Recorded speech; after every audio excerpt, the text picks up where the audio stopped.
Welcome everybody to my channel and to today's video where I'll be giving you 6 top tips to help strengthen your personal statement. And this video is aimed at registered nurses and midwives. Due to health and social care finances in the UK currently, there are less jobs available for nurses and midwives to apply for. Therefore, posts are becoming more competitive.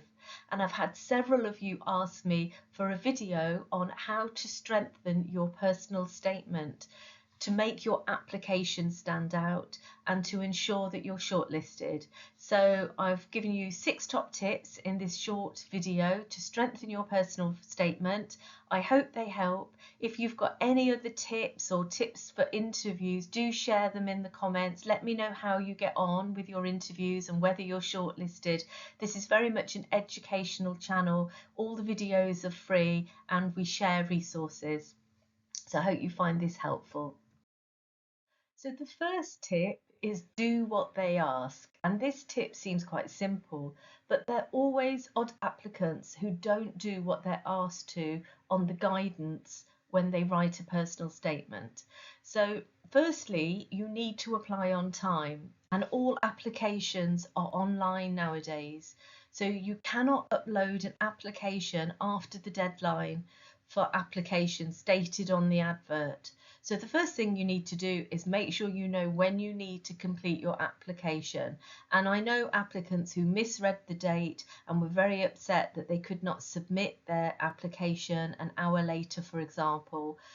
Also, if your computer is down, you're still not allowed to upload after that date and time. So you need to plan ahead, be organised and allow time for mishaps and do what they ask on the advert. Secondly, adhere to the personal statement guidance. Give the recruiting lead what they are asking for. So on a personal statement, they will often say how many words are requested. They might ask you to detail your reasons for choosing this specialist area or how this course or trainee position will contribute to your development. So you need to do what they ask. They may ask you to detail your transferable skills that link to the role, for example. Some guidance, they're quite broad, so it's just about explain why you want to apply, but often the guidance will have some specific criteria they want you to cover. And the shortlisters are looking to see that you have done what they've asked, and they will score your personal statement. So it's also helpful to use terms that the employer uses to make it really clear that you've covered what they're asked. For example, if you're asked to provide examples of how you've advanced practice in your current role, you could state a recent example that demonstrates where I have advanced practice in my current role is. So you're almost giving it on a plate for the shortlister, and you're making it more easy for them to see that you've adhered to the personal statement guidance. Thirdly, you're being asked for your personal statement, so not somebody else's. So do not write a personal statement from AI. Shortlisters can usually tell as the sentences are quite generic, and shortlisters sometimes receive the same statements where paragraphs have been lifted from AI. So you need to make that personal statement your own. That's what they're requesting. And I'm obviously going to give you some tips for writing a personal statement later. So my second tip, reflect on what the employer is looking for before you start your statement. Do some background research and that can inform your narrative. So for example, it's helpful to read up on the employer, the service or the course that you're applying for. You can look at the values of the employer on their website usually, what's going on in the service. Also, are there any national initiatives or targets that need to be met or a framework that's defining the role? If you're applying for a course, what are the aims of the course and the content?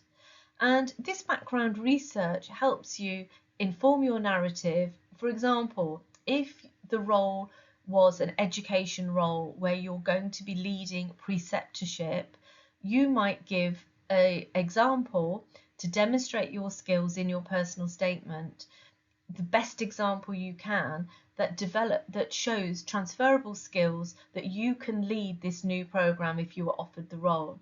So in your personal statement, you might state that you've set up a teaching schedule for learners in your local area, you've developed a program, or you've collaborated on modules in your current role.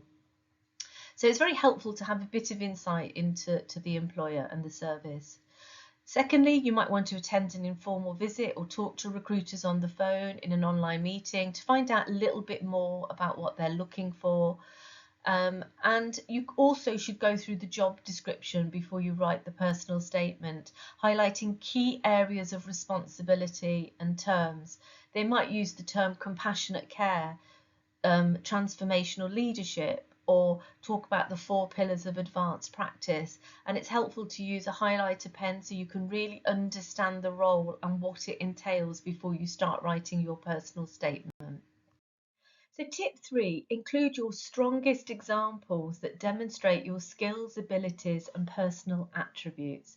Most personal statements provide an opportunity for you to market yourself and for you to state key personal attributes, knowledge and skills that you have that would help you in this role that you've applied for or this course that you've applied for.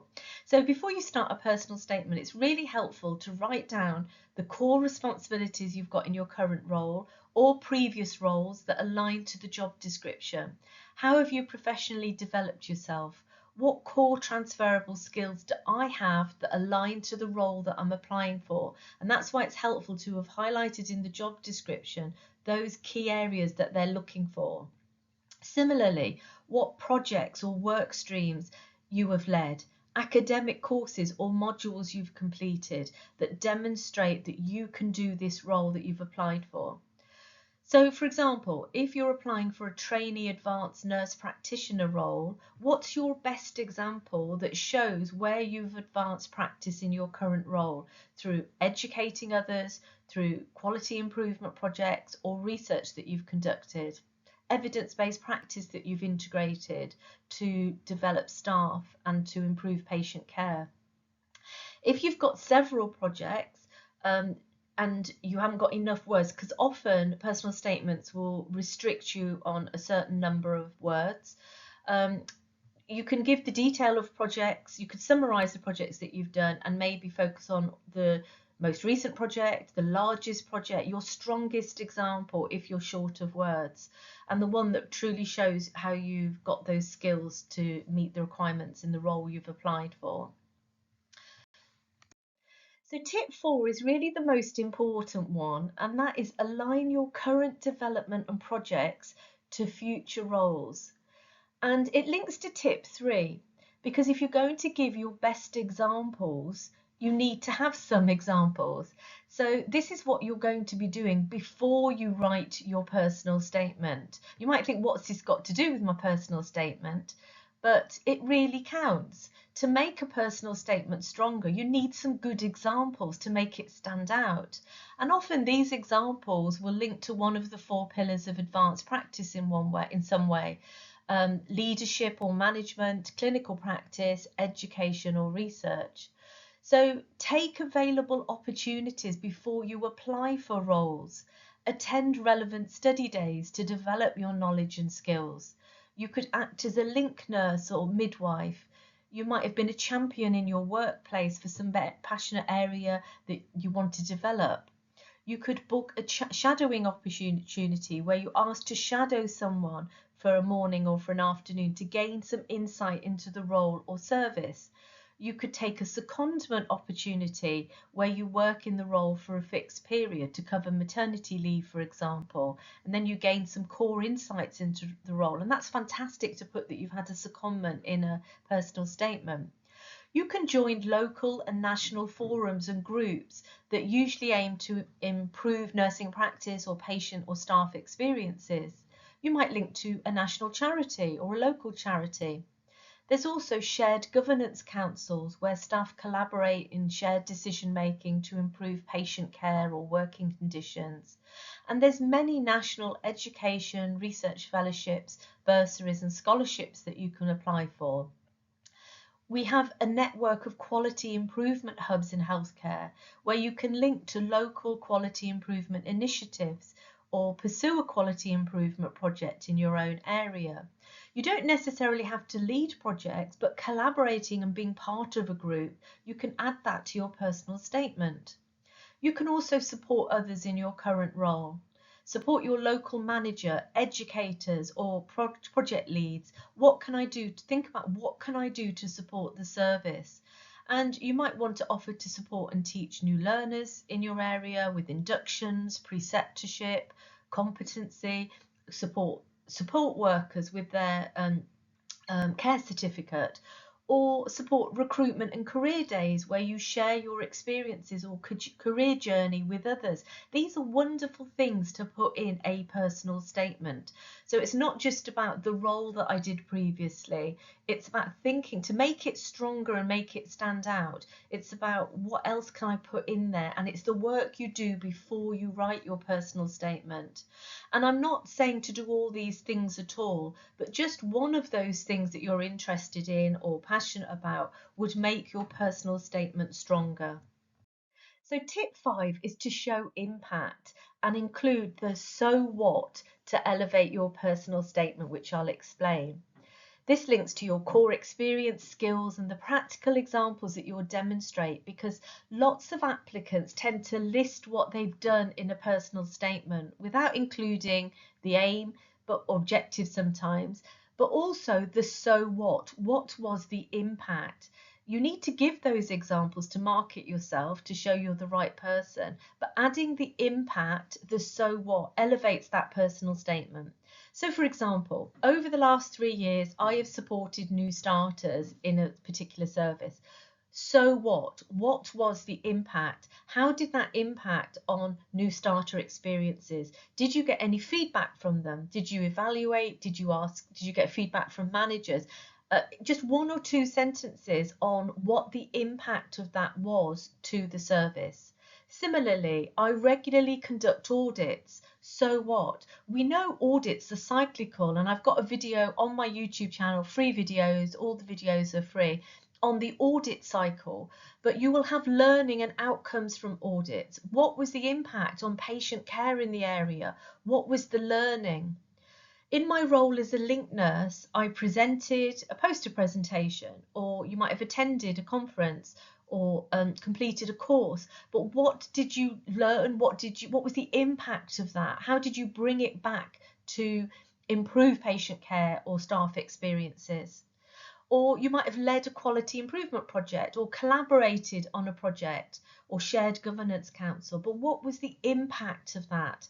How did this project impact staff or patient experiences? And it's just adding 1 or 2 sentences, but it will elevate your personal statement. If you have data as well, specific data that shows that impact, add it into your personal statement to elevate it and strengthen it.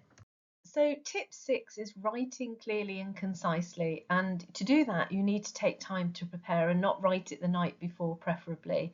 Ideally, you can start creating personal statements, and they should be working documents, similar to a CV really, that you can update it then and keep it. So once you're registered as a nurse or midwife, it's helpful to do that.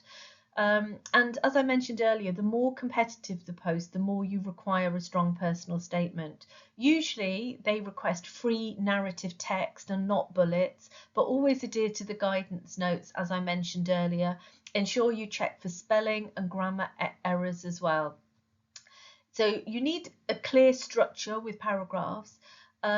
There's no set structure to writing a personal statement really, but it depends on the guidance and what the employer is requesting.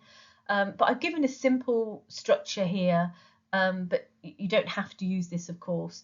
But you might want to start a section on an overview of your past experiences, your academic achievements and core values, your personal attributes, your passions. You might do a section on why you aspire to this specific role, specialism, service, why what you'll gain from a course if you're applying for a course, highlighting key areas of the role and previous practical examples should be your main bit of your personal statement. If you haven't got specific different guidance, this is quite a nice way to write it. So you might write, within my current role, I lead a new orientation, and how that benefited learners, or you might talk about collaborating with the local quality improvement project and how that influenced staff, patient experiences, etc. The skills that you've developed in your current role. So that's the main section, really highlighting key areas with practical examples where you've developed and that you can meet it to demonstrate you can do that role. A section maybe on any awards, definitely put in there, any outstanding achievements, any positive feedback from patients or staff, and that might link to the examples that you've given previously. But if you have got any outstanding awards, staff recognition awards, or a patient that might have written you thank you notes, anything like that is really giving us a feel for you as a practitioner. And then ending on a positive note, so future career ambitions, aspirations, what you hope to achieve. And some people like to put that at the beginning, so that's why I say there's no set way of writing it really, but what you do want to do is make it clear and concise with those examples, especially if you're restricted on words. You might find my video helpful, the 4 pillars of advanced practice to structure nurses' career progression, looking at some examples for your personal statement, because I talk about examples in your current role, how you can draw out leadership, education, advanced practice and research and evidence-based practice. So it helps you think about some of those examples, and all my videos are free on my YouTube channel. 2 videos on my YouTube channel, all free. I've got one on value-based interviews and what to expect and how to prepare, because it's quite a different way of answering questions. You need one good example usually per question. And then the STAR interview method, when to use and not to use, because it doesn't suit every type of question you're asked in an interview. So if you haven't had an interview for a while, they're quite helpful videos as well, free on my YouTube channel. You may be interested in my book. This isn't really a plug, but I have got example personal statement and a lot more detail on help for interview preparation from a newly registered nurse or midwife right up to sort of band 8 really. So you might find that helpful as well. And do check out my videos on how to become a specialist nurse, charge nurse, clinical nurse specialist, different research roles or educator roles. And I've got lots of videos on my channel where people in those roles are talking about how they develop their career into those roles. And it gives you insight if you're going for interviews to hear what educators do in their role, for example. And final message, good luck with your applications. Don't be disheartened if you're not shortlisted. You can try and get feedback. Not all employers will give you feedback because they might have to shortlist that hundreds of people. But it's helpful. Don't be disheartened, because it may be that you just need a bit more experience and you don't know who's applying for roles, because sometimes you have people applying that are of that level already, but they're relocating. So you might have somebody applying for a ward manager role who's already a ward manager in another area, and there might be a couple of those. So it depends on people's experience, knowledge, skills, academia, and courses they've completed.